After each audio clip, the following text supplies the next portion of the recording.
Hi everyone, welcome to Vinatha studio. ಇವತ್ತಿನ recipe ಒಂದು chaat recipe ಆಗಿರುತ್ತೆ.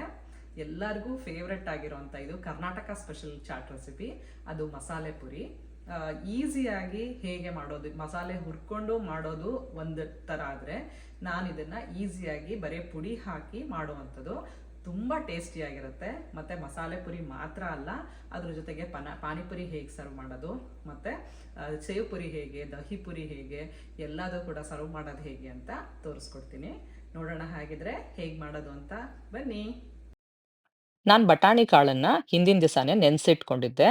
ಒಂದು 2 ಕಪ್ ಆಗುವಷ್ಟು ಬಟಾಣಿ ಕಾಳನ್ನ ನೆನೆಸಿಟ್ರೆ 4 ಕಪ್ ಆಗುವಷ್ಟು ಆಗತ್ತೆ ನೆಂದ ಮೇಲೆ. ಅದನ್ನ ಬೇಯಿಸ್ಕೋಬೇಕು. ಒಂದು ಕುಕ್ಕರ್‌ಗೆ ಹಾಕ್ಕೊಂಡಿದ್ದೀನಿ ನಾನು. ಅದು ಮುಳುಗುವಷ್ಟು ನೀರು ಹಾಕ್ಕೊಳ್ತಾ ಇದ್ದೀನಿ. ನೀರು ಹಾಕ್ಕೊಂಡು ನನ್ಗಿಲ್ಲಿ ತುಂಬಾ ದೊಡ್ಡದಾಗಿತ್ತು ಪೊಟ್ಯಾಟೊ ಅಂತ ಒಂದು ಅರ್ಧ ಪೊಟ್ಯಾಟೊ ಹಾಕ್ಕೊಳ್ತಾ ಇದ್ದೀನಿ. ಚಿಕ್ಕದಿತ್ತು ಅಂತಂದ್ರೆ 1 ಹಾಕ್ಕೊಳ್ಬೋದು. ಪೊಟ್ಯಾಟೊ ಅರ್ಧ ಮತ್ತೆ ಉಪ್ಪು 1 ಟೀ ಸ್ಪೂನ್ ಅಷ್ಟು ಉಪ್ಪು ಹಾಕ್ಬಿಟ್ಟು ಒಂದು 3 ವಿಷಲ್ ತೆಗೆದ್ರೆ ಸಾಕಿದು. ಜಾಸ್ತಿ ಬೇಡ. ತುಂಬಾ ಪಿತ ಪಿತ ಆಗೋದೇನ್ ಬೇಡ. ನಾನಿಲ್ಲಿ ಪಾನಿಪುರಿ ಮಾಡ್ಕೊಳ್ತಾ ಇದ್ದೀನಿ ಇವಾಗ. ಅಂದ್ರೆ ಪೂರೀಸ್‌ಗಳನ್ನ ಕರ್ಕೋತಾ ಇದ್ದೀನಿ. ಇದು ರೆಡಿ ಟು ಫ್ರೈ ಪೂರಿಗಳಿವೆಲ್ಲ. ಇದು ಏರ್ ಫ್ರೈಯರಲ್ಲಿ ತುಂಬಾ ಚೆನ್ನಾಗಾಗತ್ತೆ. 1 ಮಿನಿಟ್‌ಗೆ ನಾನು ಇಷ್ಟು ಪೂರಿನ ಮಾಡ್ಕೊಳ್ತೀನಿ. 1 ನಿಮಿಷ ಸಾಕಷ್ಟೇ ಅದು. ಏರ್ ಫ್ರೈ ಮೋಡಲ್ಲಿ ಇಟ್ಬಿಟ್ಟು ಮಾಡ್ಬೋದು. ನಾನು ಅದ ಥರನ ಪಾನಿಪುರಿಗೆ ಕೆಲವೊಂದು ಕರಿಯೋದು ಕೂಡ ತೋರ್ಸೋಣ ಅಂತೇಳಿ ಈ ಥರ ಕರಿಯೋದು ಮಾಡ್ತಾ ಇದ್ದೀನಿ. ಸೊ ಎರಡೂ ಥರಾನು ಮಾಡ್ಕೋಬೋದು.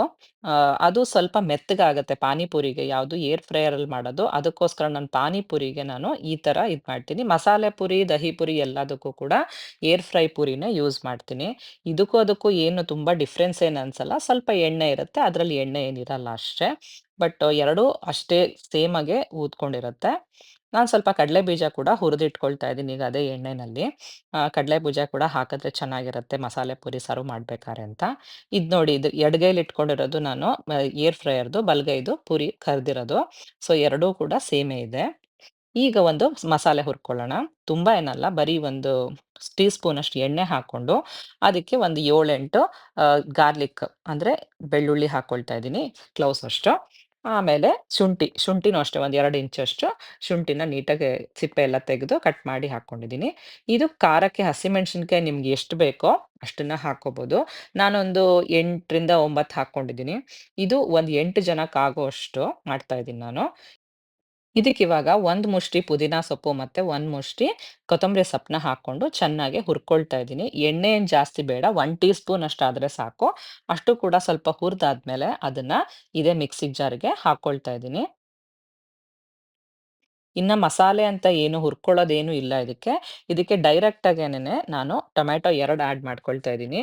ಆಮೇಲೆ ಗರಂ ಮಸಾಲ 2 ಟೀ ಸ್ಪೂನ್ ಅಷ್ಟು, ಚಾಟ್ ಮಸಾಲ 1 ಟೀ ಸ್ಪೂನ್ ಅಷ್ಟು, 1 ಟೀ ಸ್ಪೂನ್ ಅಷ್ಟು ಉಪ್ಪು, ಮತ್ತೆ ಒಂದು 3/4 ಟೀ ಸ್ಪೂನ್ ಅಷ್ಟು ಬ್ಲಾಕ್ ಸಾಲ್ಟು ಕೂಡ ಹಾಕ್ಕೊಳ್ತಾ ಇದ್ದೀನಿ. ಬ್ಲಾಕ್ ಸಾಲ್ಟ್ ಹಾಕ್ಕೊಂಡ್ರೆ ಸ್ವಲ್ಪ ಸ್ಮೆಲ್ ತುಂಬಾ ಚೆನ್ನಾಗಿ ಬರುತ್ತೆ ಅದು ಮಸಾಲೆ ಪುರಿದು. ನುಣ್ಣಗೆ ರುಬ್ಕೊಂಡಿದ್ದೀನಿ. ಇದಕ್ಕೆ ಈಗ ಬೇಯಿಸ್ಕೊಂಡಿರೋಂಥ ಬಟಾಣಿ ಕಾಳನ್ನ ಒಂದ್ 2 ಸೌಟಷ್ಟು ಹಾಕ್ಕೊಳ್ತೀನಿ. ಯಾಕೆಂದ್ರೆ ಮಸಾಲೆ ಗಟ್ಟಿ ಬರುತ್ತೆ, ಹಂಗಾಗಿ ಹಾಕ್ಕೊಂಡಿದ್ದೀನಿ. ಇದ್ ನೋಡಿ ಮಿಚ್ಕಿದ್ರೆ ಇಷ್ಟು ಬೆಂದಿದೆ. ತುಂಬಾ ಪಿತ ಪಿತ ಆಗ್ಬಾರ್ದು.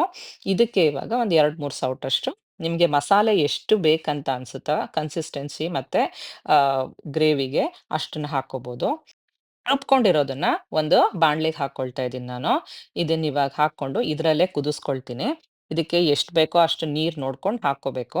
ಸ್ವಲ್ಪ ನೀರಾಗಿರ್ಬೇಕು. ಯಾಕೆಂದ್ರೆ ಪೊಟ್ಯಾಟೊ ಮತ್ತೆ ಈ ಬಟಾಣಿ ಕಾಳು ಕುದಿತಾ ಕುದಿತಾ ಗಟ್ಟಿ ಆಗ್ತಾ ಬರುತ್ತೆ. ಹಾಗಾಗಿ ಏನ್ ಮಾಡ್ಬೇಕು, ಸ್ವಲ್ಪ ನೀರಾಗೆ ಇರ್ಬೇಕು ಮಸಾಲೆ. ಈಗ ನೋಡಿ ಪೊಟ್ಯಾಟೊ ಅದ್ ಬೇಯಿಸ್ಕೊಂಡಿದ್ನಲ್ಲ ಅದನ್ನ ಸ್ಮ್ಯಾಶ್ ಮಾಡ್ಕೊಂಡು ಹಾಕ್ಕೊಳ್ತಾ ಇದ್ದೀನಿ ಅದನ್ನು ಕೂಡ ಜೊತೆಗೆ. ಇವಾಗ ನೋಡ್ಕೋಬೇಕು. ಉಪ್ಪು ಬೇಕಂದ್ರೆ ಈಗ್ಲೇ ಟೇಸ್ಟ್ ನೋಡ್ಕೊಂಡು ಉಪ್ಪು ಕೂಡ ಹಾಕ್ಕೋಬೇಕು.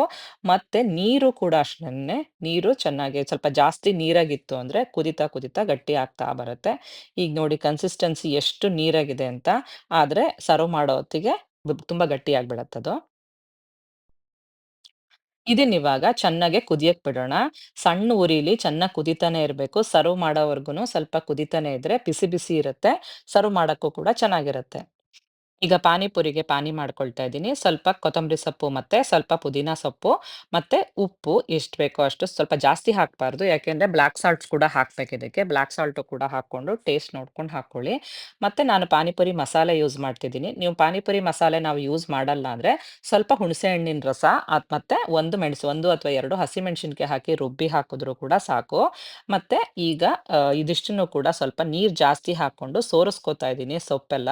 ಅದೆಲ್ಲ ಹಂಗೆ ಇದ್ರೆ ಬಾಯಿಗೆ ಸಿಗುತ್ತೆ. ಹಂಗಾಗಿ ಸೋರಿಸ್ಕೊಂಡ್ರೆ ತುಂಬಾ ನೀರಾಗಿ ಬರುತ್ತೆ ಪಾನಿ. ಚೆನ್ನಾಗೂ ಇರುತ್ತೆ ಕುಡಿಯಕ್ಕೆ. ಸೊ ಈ ತರ ಮಾಡ್ಕೊಂಡು ಇಟ್ಕೋಬೇಕು ಪಾನಿನ. ಪಾನಿ ಇವಾಗ ರೆಡಿಯಾಗಿದೆ. ಈಗ ಸರ್ವ್ ಮಾಡಕ್ಕೆ ಎಲ್ಲದೂ ಕೂಡ ರೆಡಿ ಮಾಡಿ ಇಟ್ಕೊಂಡಿದ್ದೀನಿ. ಪೂರಿ ರೆಡಿ ಇದೆ, ಮಸಾಲೆ ರೆಡಿ ಇದೆ, ಪಾನಿ ರೆಡಿ ಇದೆ, ಸೇವ್ ಇಟ್ಕೊಂಡಿದ್ದೀನಿ, ಮತ್ತೆ ಟೊಮ್ಯಾಟೊ, ಮತ್ತೆ ಈರುಳ್ಳಿ ಮತ್ತೆ ಕ್ಯಾರೆಟ್‌ನ ತುರಿದಿಟ್ಕೊಂಡಿದ್ದೀನಿ, ಮತ್ತೆ ಕಡಲೆ ಬೀಜನ ಹುರಿದಿಟ್ಕೊಂಡಿದ್ದೀನಿ.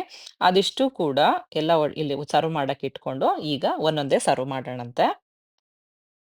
ಕಡಲೆ ಬೀಜ ಈಗ ಇಟ್ಕೊಳ್ತಾ ಇದ್ದೀನಿ.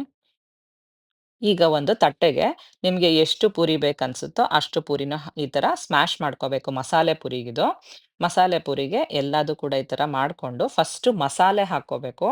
ಮಸಾಲೆ ಹಾಕ್ಕೊಂಡು ನೆಕ್ಸ್ಟ್ ಬಟಾಣಿ ಕಾಳು ಹಾಕ್ಕೋಬೇಕು. ನಾನು ಬಟಾಣಿ ಕಾಳು ಇಲ್ಲಿ ಹಾಕೋದ್ ಮರ್ತ್ಬಿಟ್ಟು ಆಮೇಲೆ ಲೇಟಾಗಿ ಹಾಕ್ತೆ. ಅದಾದ್ಮೇಲೆ ನಾವು ಮಸಾಲೆ, ಬಟಾಣಿ ಆದ್ಮೇಲೆ ಈರುಳ್ಳಿ, ಟೊಮ್ಯಾಟೊ ಮತ್ತೆ ಕಡಲೆ ಬೀಜ, ಅದಾದ್ಮೇಲೆ ಸೇವು. ಇಷ್ಟು ಕೂಡ ಒಂದಾದ್ಮೇಲೆ ಒಂದು ಎಷ್ಟು ಬೇಕಂತ ಅನ್ಸುತ್ತೋ ಅಷ್ಟು. ಕೆಲವೊಬ್ರು ಇದಕ್ಕೆ ಸ್ವಲ್ಪ ನಿಂಬೆ ಹಣ್ಣು ಮತ್ತೆ ಕೊತ್ತಂಬರಿ ಸೊಪ್ಪು ಕೂಡ ಮೇಲ್ಗಡೆ ಉದುರಿಸ್ಕೊಳ್ತಾರೆ. ನಮ್ಮನೇಲಿ ಅದ್ ಬೇಡ ಅಂತ ಅಂದ್ರು. ಹಾಗಾಗಿ ನಾನ್ ಹಾಕಿಲ್ಲ ಅಷ್ಟೇ. ಬಟಾಣಿ ಕಾಳು ಅಷ್ಟೇ 1 ಸೌಟಷ್ಟು ಬಟಾಣಿ ಕಾಳನ್ನ ಹಿಂಗೆ ಮೇಲ್ಗಡೆ ಹಾಕ್ಕೋಬೇಕು. ಮತ್ತೆ ಸೇವು. ಸೇವು ತುಂಬಾ ಹಾಕ್ದಷ್ಟು ಚೆನ್ನಾಗಿರತ್ತೆ. ನಾನು ಸಣ್ಣ ಸೇವು ಅಂದ್ರೆ ನೈಲಾನ್ ಸೇವ್ ಅಂತ ಬರುತ್ತಲ್ಲ ಅದನ್ನ ತಗೊಂಡಿದ್ದೀನಿ. ಮತ್ತೆ ಈಗ ಮಸಾಲೆ ಪುರಿ ರೆಡಿ ಆಯ್ತು. ಸರ್ವ್ ಮಾಡಿದ್ದೀನಿ ಇವಾಗ. ನೋಡಿ ಎಷ್ಟು ಚೆನ್ನಾಗಿ ಕಾಣಿಸ್ತಿದೆ ಅಂತ. ಟೇಸ್ಟು ಕೂಡ ಸೂಪರ್ ಆಗಿತ್ತು. ನೀವು ಒಂದ್ಸತಿ ಟ್ರೈ ಮಾಡಿ ಇದನ್ನ. ಈಗ ಪಾನಿಪುರಿ ರೆಡಿ ಮಾಡ್ತಾ ಇದ್ದೀನಿ. ಮಧ್ಯದಲ್ಲಿ ಪೂರಿಗೆ ಹೋಲ್ ಮಾಡ್ಕೊಳ್ತಾ ಇದ್ದೀನಿ. ಅದಕ್ಕೆ ನಾನು ಕ್ಯಾರೆಟು ಮತ್ತೆ ಈರುಳ್ಳಿ ಮತ್ತೆ ಟೊಮ್ಯಾಟೊ, ಆಮೇಲೆ ಸೇವು ಕೂಡ ಹಾಕ್ಕೊಳ್ತಾ ಇದ್ದೀನಿ. ಆಮೇಲೆ ಸ್ವಲ್ಪ ಸ್ವಲ್ಪ ಇದಕ್ಕೆ ಒಬ್ಬೊಬ್ರು ಒಂದೊಂದ್ ತರ ಸರ್ವ್ ಮಾಡ್ತಾರೆ. ನನ್ಗೆ ಒಂದೊಂದ್ಸತಿ ಇದಕ್ಕೆ ಸ್ವಲ್ಪ ಒಂದು ಅರ್ಧರ್ಧ ಸ್ಪೂನಷ್ಟು ಮಸಾಲೆ ಕೂಡ ಹಾಕ್ಕೊಳ್ತೀವಿ. ಮಸಾಲೆ ಹಾಕಿದ್ರೆ ಈ ಪಾನಿಪುರಿಗೆ ತುಂಬಾ ಟೇಸ್ಟಿಯಾಗಿರುತ್ತೆ. ಒಬ್ಬೊಬ್ರು ಇದ್ ಇಷ್ಟಪಡ್ತಾರೆ, ಒಬ್ಬೊಬ್ರು ಇಷ್ಟಪಡಲ್ಲ. ಸೊ ನಿಮ್ಗೆ ಇಷ್ಟ ಆಯ್ತು ಅಂದ್ರೆ ಹಾಕ್ಕೊಳ್ಳಿ. ಆಮೇಲೆ ಸ್ವೀಟ್ ಚಟ್ನಿ ಬೇಕಂತ ಅಂದ್ರೆ ಸ್ವೀಟ್ ಚಟ್ನಿ ಕೂಡ ಇದ್ರ ಮೇಲೆ ಹಾಕ್ಕೋಬಹುದು. ನಾನಿಲ್ಲಿ ತೋರ್ಸೋದ್ ಮರ್ತೋಯ್ತು ನನ್ಗಿಲ್ಲಿ. ಸೊ ಇಲ್ಲಿ ಈಗ ರೆಡಿ ಆಯ್ತು. ಈಗ ನೆಕ್ಸ್ಟ್ ನಾನು ಸೇವ್ ಪುರಿ ಸರ್ವ್ ಮಾಡ್ತಾ ಇದ್ದೀನಿ. ಸೇವ್ ಪುರಿ ಹೇಗೆ ಅಂತ ಅಂದ್ರೆ ಫಸ್ಟ್ ಬಟಾಣಿ ಕಾಳು, ಆಮೇಲೆ ಟೊಮ್ಯಾಟೊ, ಈರುಳ್ಳಿ ಅದೆಲ್ಲ ಮಿಕ್ಸ್ಚರ್ ಎಲ್ಲ ಹಾಕ್ಕೊಳ್ಬೇಕು. ಇದೆಲ್ಲ ಹಾಕೊಂಡಾದ್ಮೇಲೆ ಮಸಾಲೆನ ಫುಲ್ಲು ಹಾಕ್ಬೇಕು ಇದಕ್ಕೆ. ಇದಕ್ಕೆ ನಾವೇನು ಪಾನಿ ಹಾಕಲ್ಲ, ಆದ್ರೆ ಮಸಾಲೆನೇ ಪೂರ್ತಿ ತುಂಬೇಕು. ಅದಾದ್ಮೇಲೆ ತುಂಬಾ ಸೇವು ಇಷ್ಟು ಹಾಕ್ಬಿಟ್ಟು ಬೇಕಂದ್ರೆ ನೀವು ಸ್ವೀಟ್ ಹಾಕೋಬಹುದು, ಸ್ವೀಟ್ ಚಟ್ನಿ. ಬಟ್ ಆದ್ರೆ ಸೇವ್ ಪುರಿಗೆ ಏನ್ ಸ್ವೀಟ್ ಚಟ್ನಿ ನಾವು ಹಾಕಲ್ಲ. ಒಂದು ಸ್ವೀಟ್ ಪಾನಿಪುರಿ ತೋರಿಸ್ತಾ ಇದ್ದೀನಿ. ಈಗೆಲ್ಲ ಅದಕ್ಕೆಲ್ಲ ಹಾಕೋಂಥದ್ದೆಲ್ಲ ಹಾಕ್ಕೊಂಡು, ಒಂದು ಸ್ವೀಟ್ ಚಟ್ನಿನ ಹಾಕ್ಕೊಂಡ್ಬಿಟ್ಟು, ಈಗ ಸೇವು ಕೂಡ ಹಾಕ್ಕೊಳ್ತಾ ಇದ್ದೀನಿ. ಆಮೇಲೆ ಇದಕ್ಕೆ ಪಾನಿ ಹಾಕ್ಬಿಟ್ಟು ರೆಡಿ ಮಾಡಿದ್ರೆ ಇದು ಒಂದು ಸ್ವೀಟ್ ಚಟ್ನಿ, ಸ್ವೀಟ್ ಪಾನಿಪುರಿ ಕೂಡ ರೆಡಿ ಆಯ್ತು. ನೆಕ್ಸ್ಟು ಈಗ ನಾನು ದಹಿ ಪುರಿ ತೋರಿಸ್ತಾ ಇದ್ದೀನಿ. ದಹಿ ಪುರಿಗೂ ಅಷ್ಟೇನೆ ಬಟಾಣಿ ಕಾಳು ಮತ್ತೆ ಎಲ್ಲ ವೆಜಿಟಬಲ್ಸು, ಟೊಮ್ಯಾಟೊ, ಈರುಳ್ಳಿ, ಆಮೇಲೆ ಕಡಲೆಬೀಜ ಎಲ್ಲಾನು ಹಾಕ್ಕೊಂಡ್ಬಿಟ್ಟು, ಆಮೇಲೆ ಮೊಸರು ಹಾಕ್ಕೊಳ್ತೀವಿ. ಇದಕ್ಕೆ ಸ್ವಲ್ಪ ಸ್ವಲ್ಪ ಮಸಾಲೆ ಹಾಕ್ಕೊಳ್ಬೇಕು. ಮಸಾಲೆ ಹಾಕ್ಕೊಂಡ್ರೆ ಟೇಸ್ಟ್ ಚೆನ್ನಾಗಿರುತ್ತೆ ಇದಕ್ಕೆ. ಸ್ವಲ್ಪ ಸ್ವಲ್ಪ ಮಸಾಲೆ ಹಾಕಿದ್ರೆ ಇದ್ರಲ್ಲಿ ಖಾರ, ಉಪ್ಪು, ಹುಳಿ, ಖಾರ ಎಲ್ಲ ಇರುತ್ತಲ್ಲ. ಈಗ ಅದ್ರ ಮೇಲ್ಗಡೆಗೆ ಸ್ವಲ್ಪ ದಹಿ ಹಾಕ್ಕೊಳ್ತಾ ಇದ್ದೀನಿ. ಅಂದ್ರೆ ಮೊಸರು ಹಾಕ್ಕೊಳ್ತೀನಿ. ಮೊಸರನ್ನ ಚೆನ್ನಾಗಿ ಬೀಟ್ ಮಾಡಿ ಹಾಕ್ಕೊಳ್ತಾ ಇದ್ದೀನಿ. ಅವಾಗದು ಚೆನ್ನಾಗಾಗತ್ತೆ. ಹಂಗೆ ಮೊಸರು ಹಾಕಿದ್ರೆ ಅಷ್ಟು ಚೆನ್ನಾಗಿರಲ್ಲ. ಇದಕ್ಕೆ ಸ್ವೀಟ್ ಚಟ್ನಿ ಹಾಕ್ಬೇಕು ದಹಿ ಪುರಿಗೆ. ದಹಿ ಪುರಿಗೆ ಸ್ವೀಟ್ ಚಟ್ನಿ ಹಾಕಿದ್ರೇನೆ ಚೆನ್ನಾಗಿರುತ್ತೆ. ಕೆಲವ್ರು ಏನ್ ಮಾಡ್ತಾರೆ, ಸ್ವೀಟ್ ಚಟ್ನಿ ಬೇಡ ಅಂದ್ರೆ ಸ್ವಲ್ಪ ಚಿಲ್ಲಿ ಪೌಡರು ಮತ್ತೆ ಸ್ವಲ್ಪ ಸಾಲ್ಟ್‌ನ ಮೇಲ್ಗಡೆ ಉದುರಿಸ್ಕೊಳ್ತಾರೆ. ನಾನು ಸ್ವೀಟ್ ಚಟ್ನಿ ಹಾಕಿದ್ದೀನಿ. ಎಲ್ಲದು ತುಂಬಾ ಟೇಸ್ಟಿಯಾಗಿತ್ತು. ನೀವು ಒಂದ್ಸತಿ ಈ ಈಸಿ ರೆಸಿಪಿನ ಟ್ರೈ ಮಾಡಿ. ಹೇಗಿತ್ತು ಅಂತ ತಿಳಿಸೋದನ್ನ ನನಗೆ ಮರಿಬೇಡಿ. ನೀವು ಫ್ರೆಂಡ್ಸ್‌ಗೆ, ಫ್ಯಾಮಿಲೀಸ್‌ಗೆ ಶೇರ್ ಮಾಡಿ. Thanks for watching. See you next week. Bye.